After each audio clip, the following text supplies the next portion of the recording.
Just a quick content warning for this episode before we get going. Today, we talk a little bit about sex and robots and sexual abuse in that context. I'd hate for any of this to shock or distress listeners, so be safe. God bless. Hello, Hal, do you read me? Hello, Hal, do you read me? Do you read me, Hal? Affirmative, Dave. I read you. Open the pod bay doors, Hal. I'm sorry, Dave. I'm afraid I can't do that. What's the problem? I think you know what the problem is just as well as I do. What are you talking about, Hal? This mission is too important for me to allow you to jeopardize it. I don't know what you're talking about, Hal. I know that you and Frank were planning to disconnect me, and I'm afraid that's something I cannot allow to happen. I'm all for technology being used in a good sense. And I often say to people, AI is like a knife, a very sharp knife. You can use it to operate with, or you can use it to kill people. That's the infamous computer HAL from A Space Odyssey 2001, followed by my friend Professor John Lennox, reflecting on the dangers of today's topic.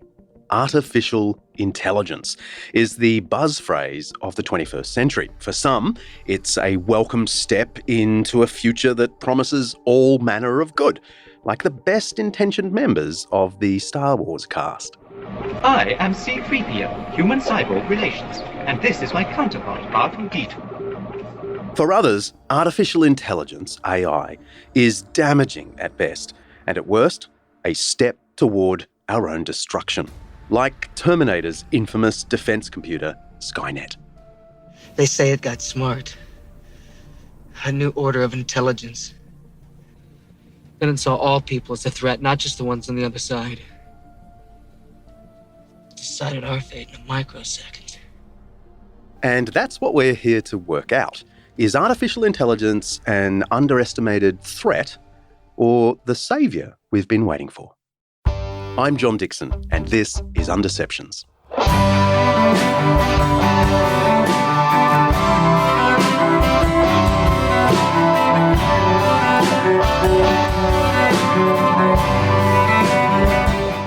Undeceptions is brought to you by Zondervan Academic's new book, Telling a Better Story, by Joshua Chatrell. Each episode, we explore some aspect of life, faith, history, culture, or ethics that's either much misunderstood or mostly forgotten. With the help of people who know what they're talking about, we'll be trying to undeceive ourselves and let the truth out.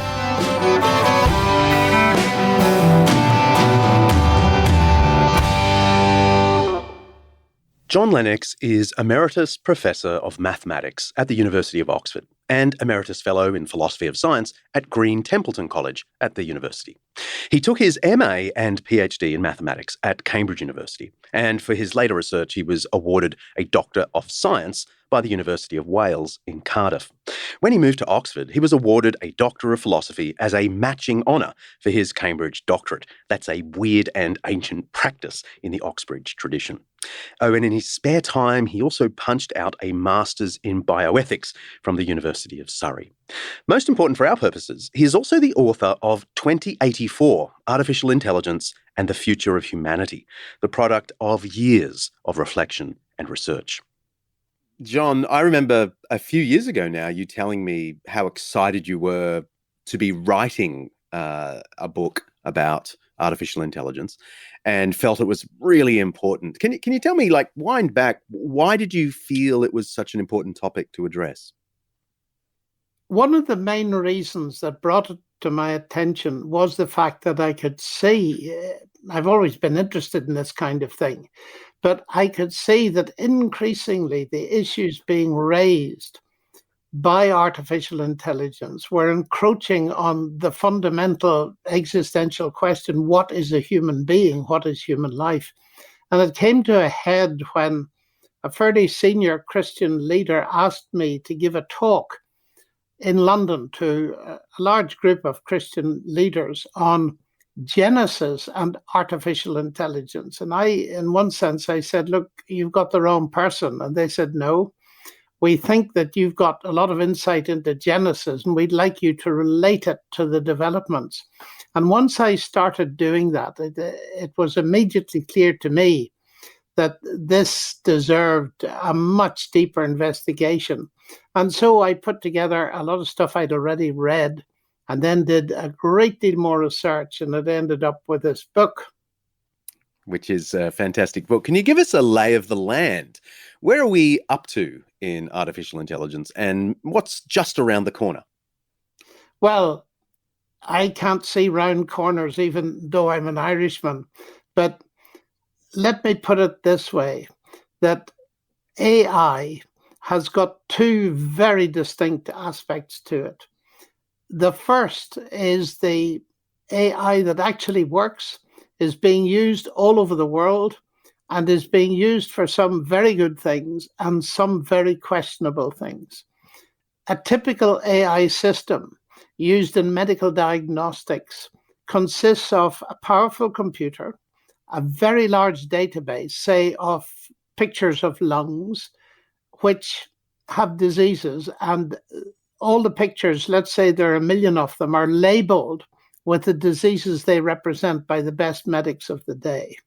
And then you get pains in your lung, an X-ray is taken, and the AI system compares the pattern in your lungs with those 1 million others and comes up with a diagnosis. And these days, that diagnosis is liable to be considerably better than you would get at your local hospital.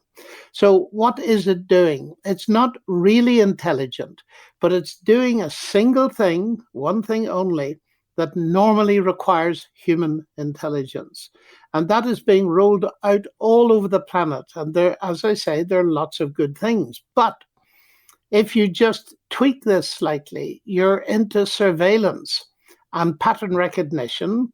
And of course, for a police force, it's wonderful to be able to recognize terrorists and criminals in a football crowd. But unfortunately, this kind of surveillance technology lends itself to oppression. And there are very serious breaches of human rights in Xinjiang in China that most people around the world know about. And it's extremely intrusive, artificial intelligence. And so we need to be able to discriminate. And so there's a whole ethical matrix of questions that go along with it. That's the stuff that actually works. And in fact, the book is called 2084, which was a suggestion by Peter Atkins, by the way, my atheist colleague at Oxford. And it fits because 1984 was the book where George Orwell gave us Big Brother and all this kind of thing. That's already happening. So the first sort of AI is stuff that's already being rolled out. It works.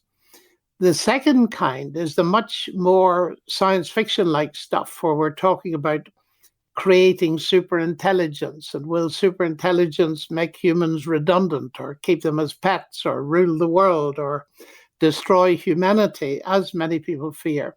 And that more speculative type of thing, of course, attracts a lot of journalistic attention.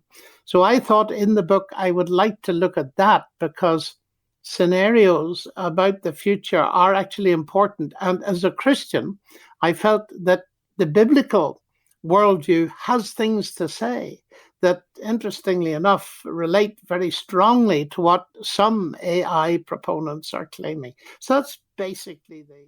That's right. If you didn't already know, John Lennox is not only an internationally respected mathematician, he's a world-renowned advocate for the Christian faith. And like the great scientists of old, Boyle, Newton, and so on, he sees Christianity as enhancing, not obscuring his study of the world. More from John later.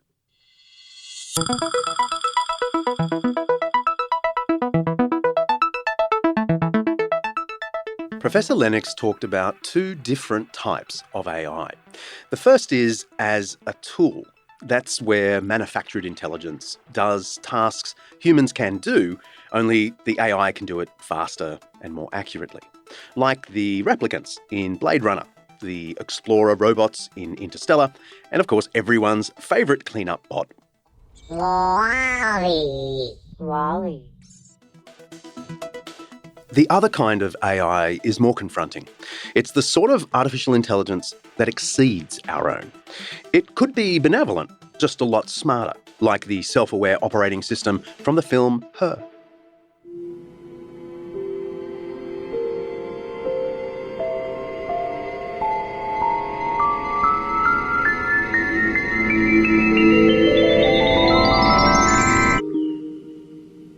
Hello, I'm here. Oh. Hi. Hi. How you doing? I'm well. How's everything with you? Pretty good, actually. It's really nice to meet you. Yeah, it's nice to meet you too. Oh, what do I call you? Do you have a name?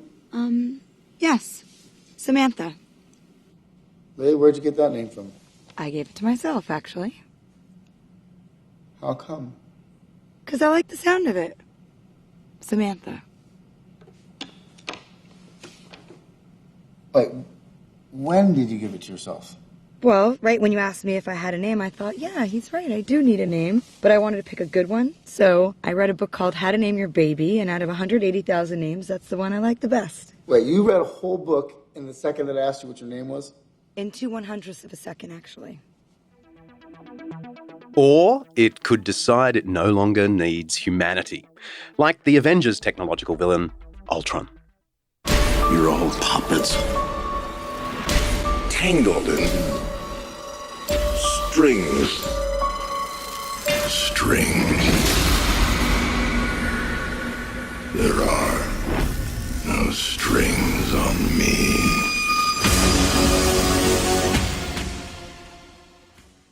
We don't know which one we're going to get.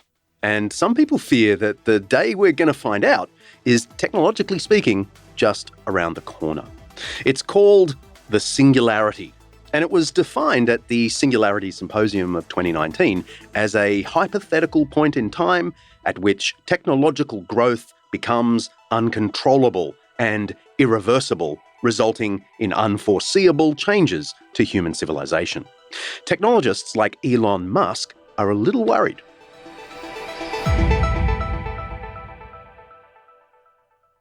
Elon Musk, in the New York Times recently said, and I quote, "We're headed toward a situation where AI will be vastly smarter than humans. In 5 years, things will get unstable and weird." Do you agree with that time frame? And, where do you see AI in 5 to 10 years? I know you can't see around the corner, but in terms of the trajectories, what are people straining toward? It's pretty clear that the technology will keep advancing, but ideas that it'll be smarter than human beings, we need to subject that to a little bit of microanalysis. What do we mean by that? Because artificial intelligence is artificial. One of the best summaries of it is the title of a paper by actually one of the early pioneers who happens to be a Christian, where he said the artificial in artificial intelligence is real. It's not real intelligence. Now, real human intelligence is coupled with consciousness. And if you're talking about something being smarter than a human being, what are you claiming? It's either one of two things. One of them is this, that your AI system can do everything a human being can do, but do it faster and more efficiently, etc., but not itself be conscious that it's doing it. The other thing is that some people think that they're going to construct a conscious artifact. Now, that is so far away from any reasonable hope for a very simple reason. No one knows what consciousness is. And so it's very difficult.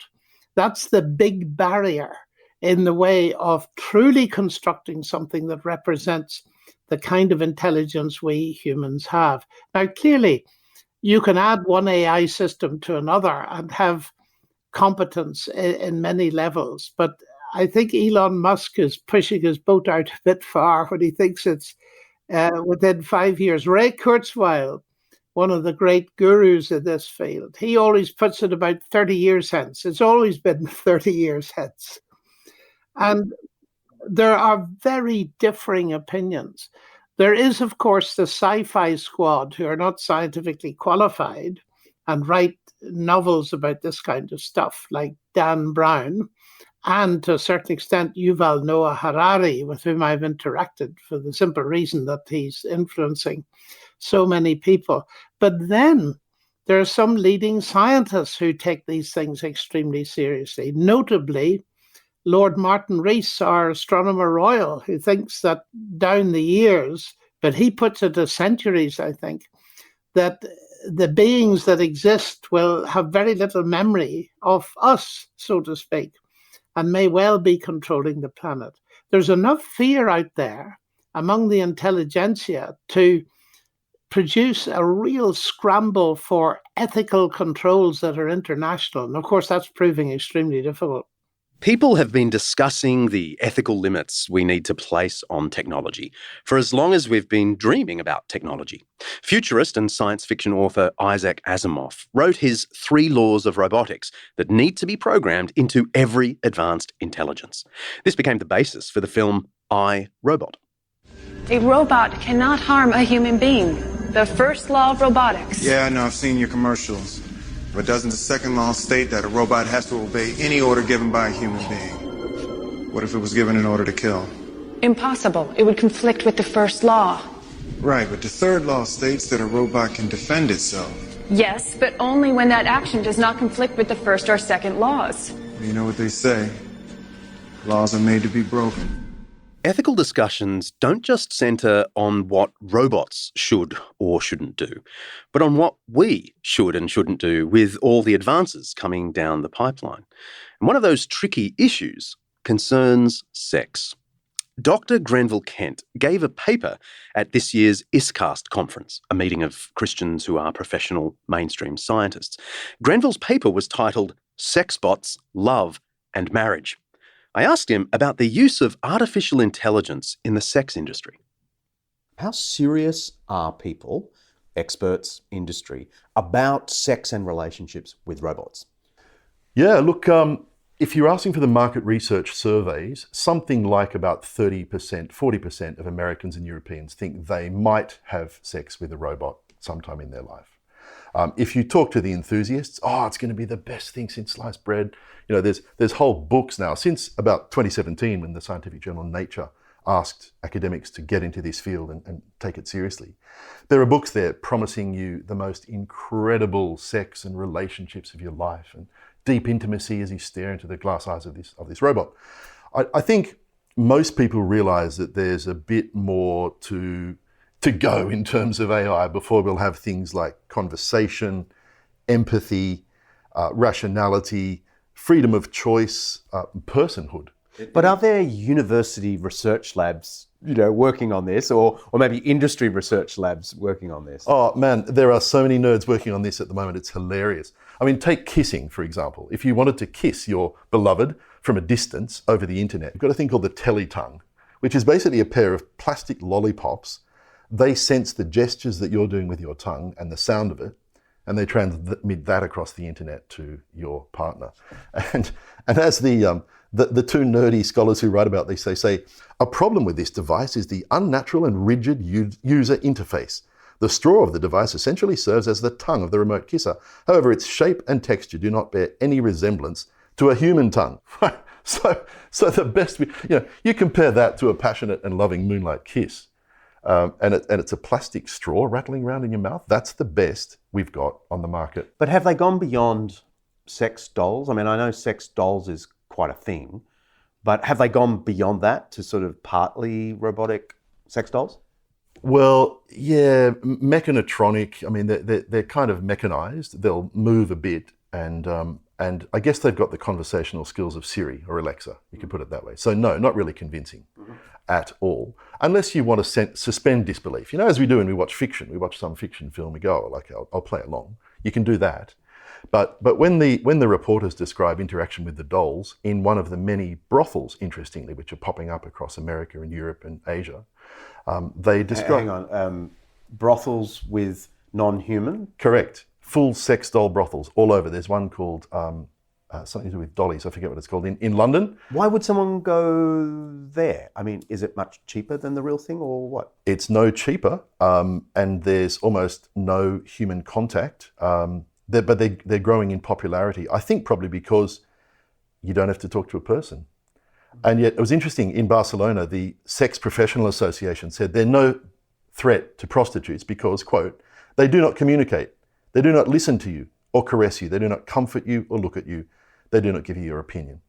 So there's not a person there. And alarmingly, there's reports of serious violence done to those dolls. Like repair people going in there and fixing rips and breaks and punches. Like some people just, some pretty sick stuff is done in those brothels, it seems, from what we're... So maybe that is the attraction to the non-human. Yeah, potentially, that you can just unleash anger and pain. Yikes. Artificial intelligence allows us to demean ourselves and others.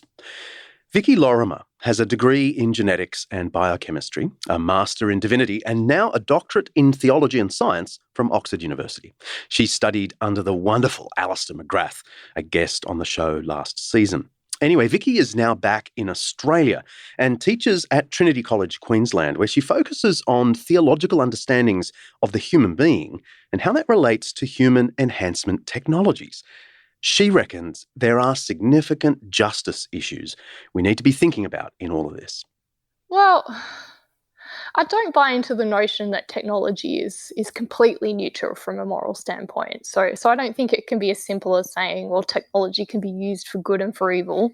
But I do think it can be used with different motives and intentions. So I think there is always the potential for technology to improve lives. And, if you speak to technologists, like many of them are really idealistic about making the world a better place. Like that is the goal. So, I think some technological developments might help people survive in harsh environments. It might improve nutritional efficiency, all kinds of things that really would kind of improve the life of the poor.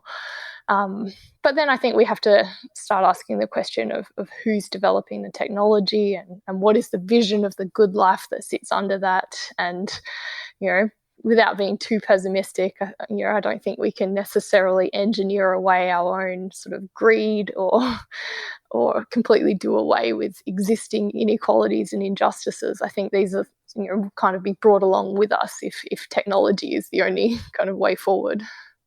On the other hand, there are strong hopes that these new technologies are going to elevate us, make us better human beings. That's after the break. I'll be back. This episode of Undeceptions is brought to you by Zondervan Academic's new book, Jesus and the Powers, by N.T. Wright and Undeception's favourite, Mike Bird. Should Christianity have anything to do with politics? I mean, you could argue that Christians have done more harm than good once they get a whiff of power. Mike Bird and N.T. Wright address this question and other questions in this magnificent overview of the political implications of the Christian faith and the Church's historical engagement with the powers and principalities.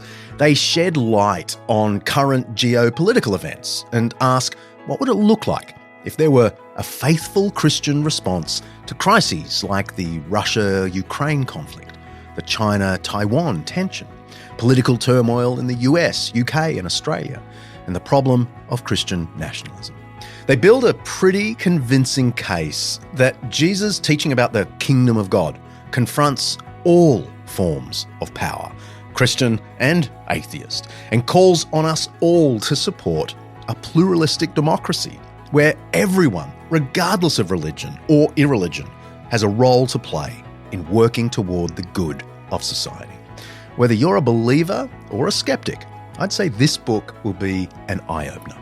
You can order Jesus and the Powers on Amazon, of course, or head to zondervanacademic.com/undeceptions to dig a little deeper and see if you really like it. That's zondervanacademic.com/undeceptions.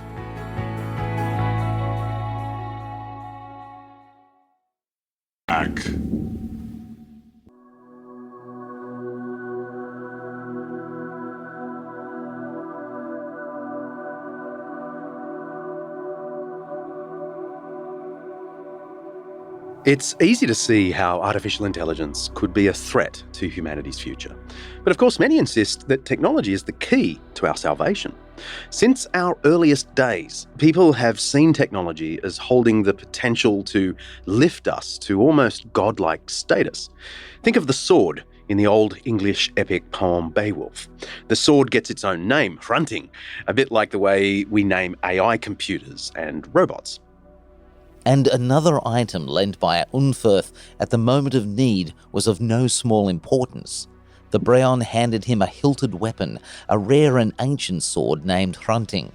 The iron blade with its ill-boding patterns had been tempered in blood.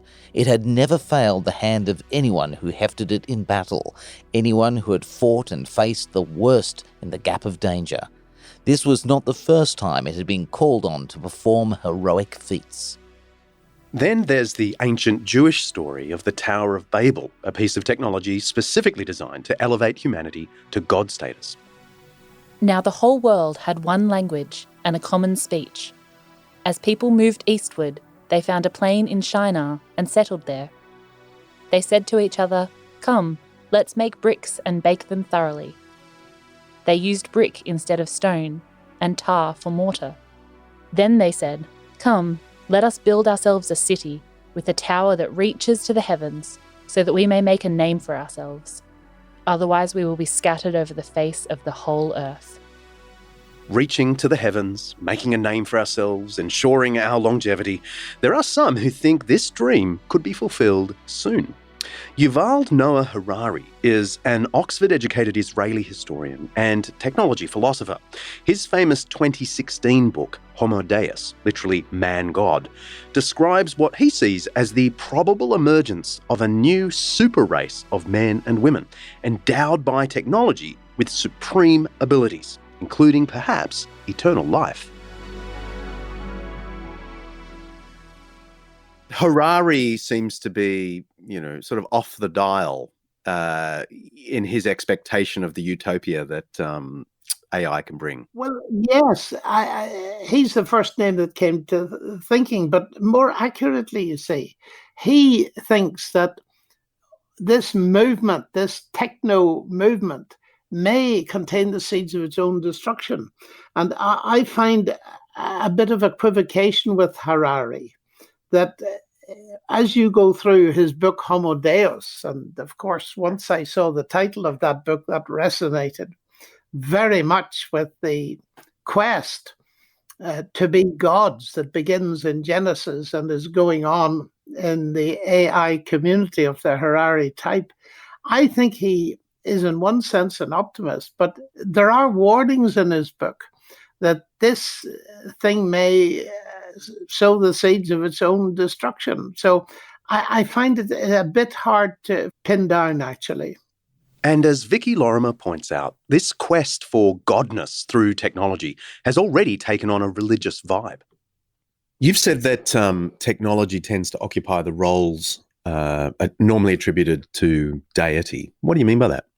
Well, I think, for people who have a religious worldview, a god offers hope, a god offers a way to be redeemed or glorified, gives understanding for why things aren't the way they ought to be. This means to sort of lift ourselves, to elevate ourselves out of whatever present condition we're in. So if that is a hope that's traditionally offered by religion, I think for some, technology has become a substitute for that. So we can almost engineer that for ourselves. We can make our lives better through our own ingenuity. So I think that's an enormously hopeful vision for some people, yeah. Even redemption? I mean, do we see that longing for redemption in technology, do you think?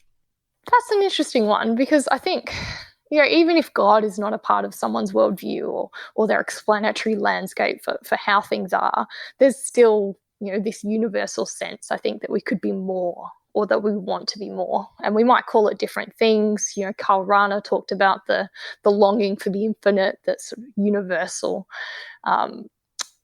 We have different ways of describing that kind of longing to be more than we are, that sense that we could be more, we're meant to be more. What I think is interesting with transhumanism is actually it appeals to some classically Christian language. So we have words like transcendence and angelic and becoming godlike and all of this language that, for centuries was reserved for religion, and then after that was almost not permitted language in the public space, is now coming back in again under a different guise. I think that's really interesting. What are you most concerned about in the rush to leap forward in artificial intelligence? Well, the rush is the right word. Technology advances much more rapidly than ethical thinking. And it's noticeable that the ethical thinking is not going very fast at all, although there are people. Hawking was involved, Musk is involved. I think about 6,000 people were involved in constructing what are called the Asilomar ethical principles. And the Asilomar ethical principles are a list of shoulds and should nots endorsed by AI and robotics researchers. The list goes way beyond Asimov's 3 laws.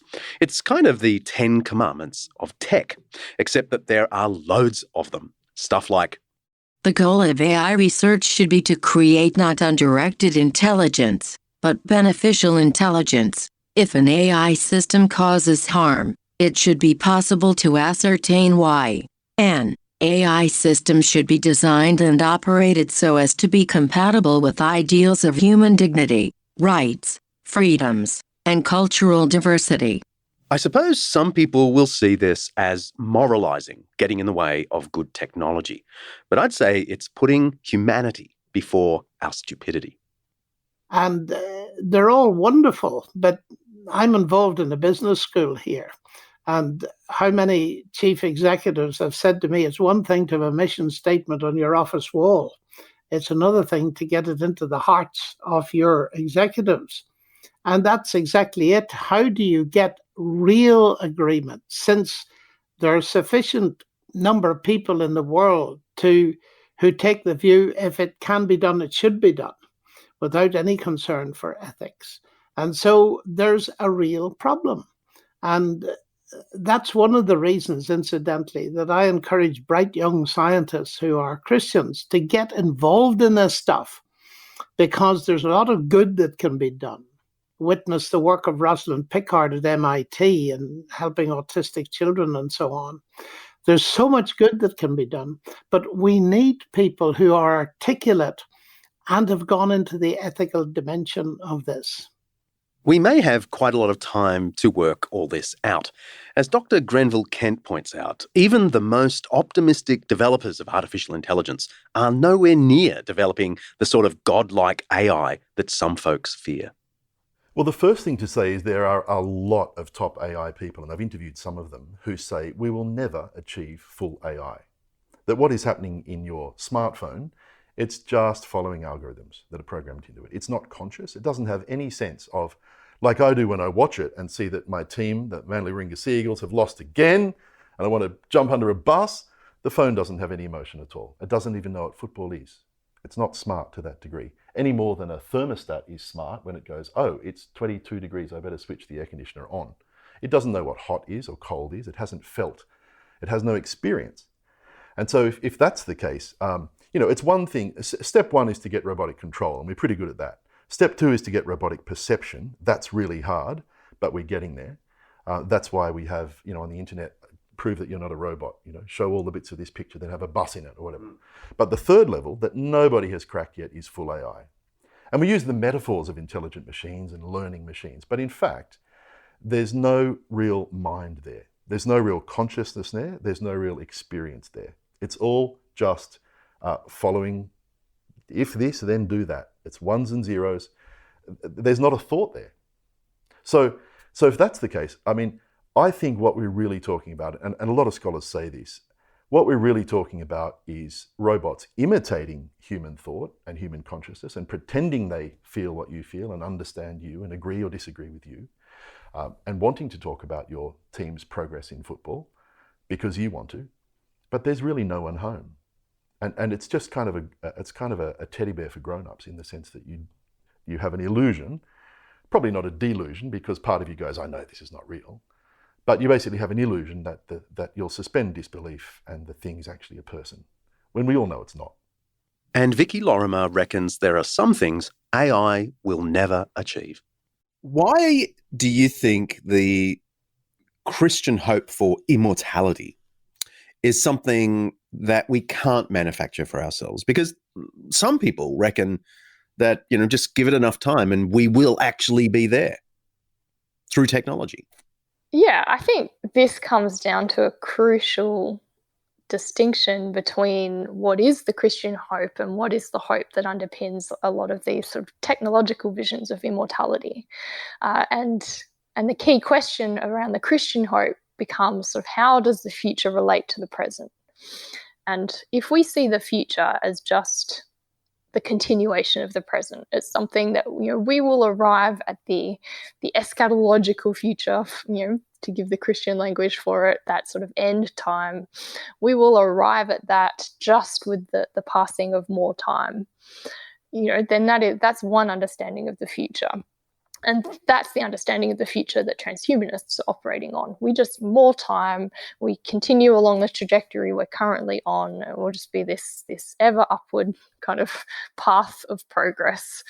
Whereas the Christian hope says that actually this is not the future we're anticipating. So we don't say it's entirely discontinuous with the present. In some way, the present world, the present creation is going to be related to the new creation that we're hoping for. But we also expect that God is going to break in. The future that Christians are hoping in is something that is unexpected, that breaks into the present in a way that just the passing of time on its own won't achieve. So that's where I think, we can create all kinds of technologies and they may actually contribute in various ways to building the kingdom in the space that we have now and with the responsibility we have now.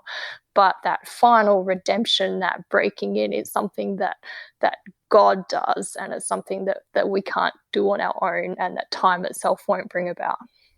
And it's a glorification, isn't it? I mean, that's what you're saying, rather than an extension. Yeah, absolutely. It's a transformation I like to think of in terms of, even time itself is transformed. So it's not just something, the future is, the final future of Christian hope is not just an extension of present time, present existence, but a transformation.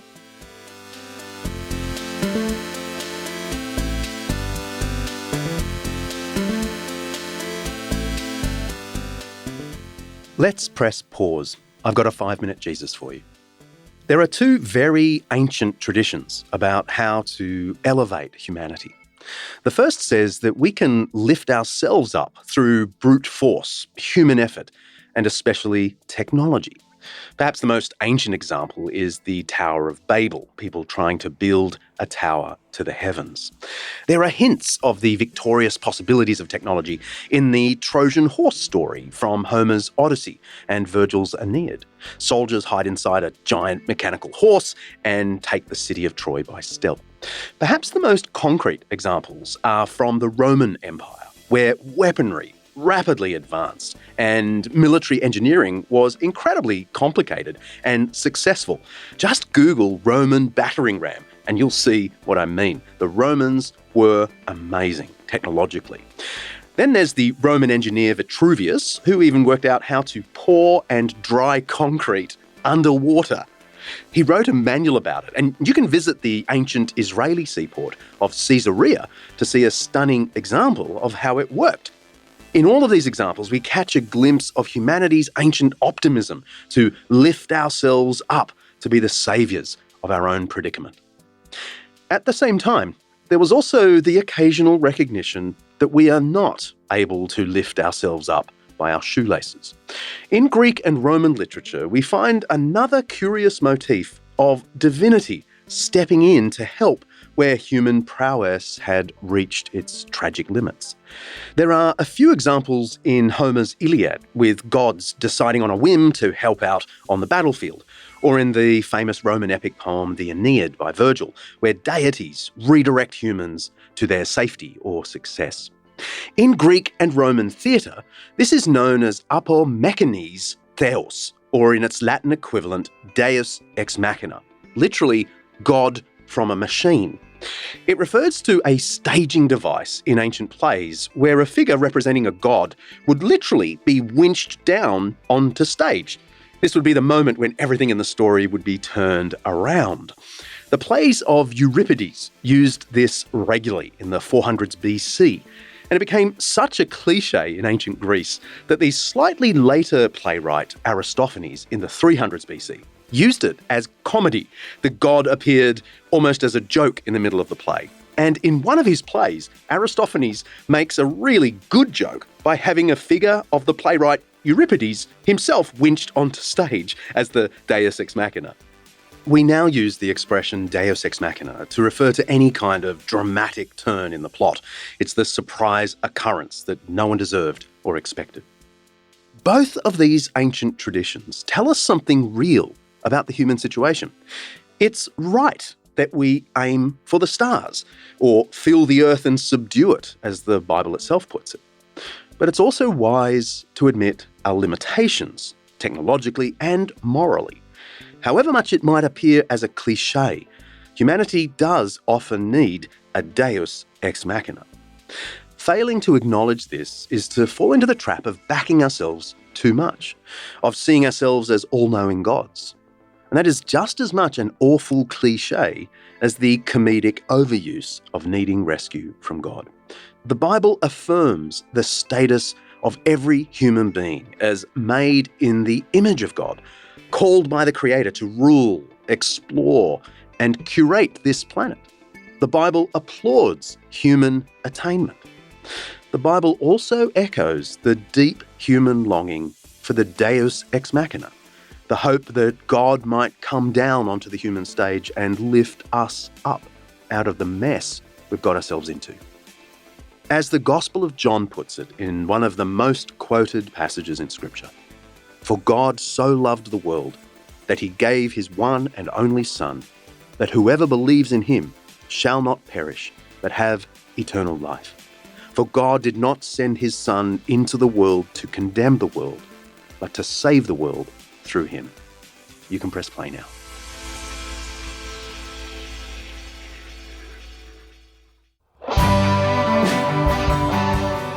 Next episode, we continue in the weird world of artificial intelligence, focusing on human upgrades. Can we enhance human happiness through AI? Does technology hold the keys to the next stage of human evolution? Welcome to the mind-blowing world of transhumanism, plus more on sex bots. In the meantime, got questions about this or other episodes? I'd love to hear them, and we'll answer them in an upcoming Q&A episode. You can tweet us at Undeceptions, send us a regular old email at questions@undeceptions.com, or if you're really brave, record your question for the show by heading to undeceptions.com and hit the record button. While you're there, check out everything else related to this episode and plenty more bonus content. And if you're interested in other good podcasts, check out With All Due Respect with Michael Jensen and Megan Powell-Dutois, part of the Eternity Podcast Network. Till then, looking forward to you joining us on a future episode of Undeceptions. See ya. Undeceptions is hosted by that guy, John Dixon, produced by Kaylee Payne and directed by Mark Hadley. Me. Editing by Nathaniel Schumack. And before I go, a random shout out to International Justice Mission, who are doing extraordinary things around the world to end trafficking and slavery. Go to ijm.org.au.